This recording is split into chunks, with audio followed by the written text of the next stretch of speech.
ప్రస్తుత ఎన్నికల్లో parachute batch అని ఒక పేరు బాగా ప్రచారంలోకి వచ్చింది. అంటే ఇతర పార్టీల నుండి వచ్చిన వాళ్ళని అయితే జంప్ జలానీలు అంటారు. పారాచూట్ బ్యాచ్ అంటే ఎన్ఆర్ఐలు. ఇక్కడ తల్లిదండ్రుల కష్టం మీదన లేకపోతే వాళ్ళ కష్టం మీదన చదువుకుని పైకి ఎదిగి విదేశాలకు వెళ్ళి ఉద్యోగాల నుంచి వ్యాపారాలకు వెళ్ళి ఉద్యోగాలు అయితే ఇక్కడికి వచ్చి చేసేంత సీన్ ఉండదు, పోటీ చేసేంత సీను.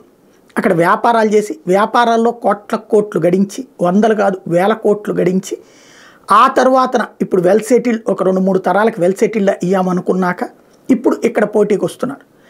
ఇట్లాంటి వాళ్ళల్లో అత్యధికం ఇప్పుడు తెలుగుదేశం పార్టీ సెట్లోనే ఉన్నారు. ఒక గుడివాడ వెనుగండ్ల రాము కావచ్చు, పెమ్మసాని కావచ్చు, అట్లాగే ఏలూరు అభ్యర్థి కావచ్చు, ఇట్లాగా అనేక మంది, అట్లాగే ఒక ఎస్సీ సెగ్మెంట్లో కూడా ఇచ్చారు కదా కొన్ని. ఓవరాల్గా చూస్తే 50 నుంచి 100 కోట్లు ఖర్చు పెట్టగలిగినటువంటి వాళ్ళకే సీట్లు లభించినాయి.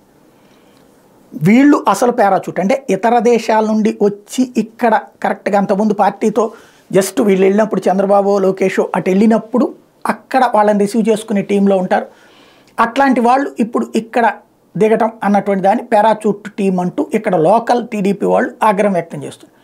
అదే సందర్భంలో జంపు జలానీలకు కూడా సీట్లు ఇచ్చారు కదా. ఒక పార్టీ నుంచి ఇంకో పార్టీలోకి వచ్చిన వాళ్ళకి, వైసీపీ నుంచి టీడీపీలోకి వచ్చిన వాళ్ళకి ఇచ్చారు. అదే సందర్భంలో జనసేనలోకి వచ్చిన వాళ్ళకి ఇచ్చారు. కాబట్టి ఇక్కడ వీళ్ళు ఎక్కువ ఉన్నారు. అసలైతే పాపం ఆ ఎన్ఆర్ఐని తిట్టుకోవాల్సిన అవసరం లేదు.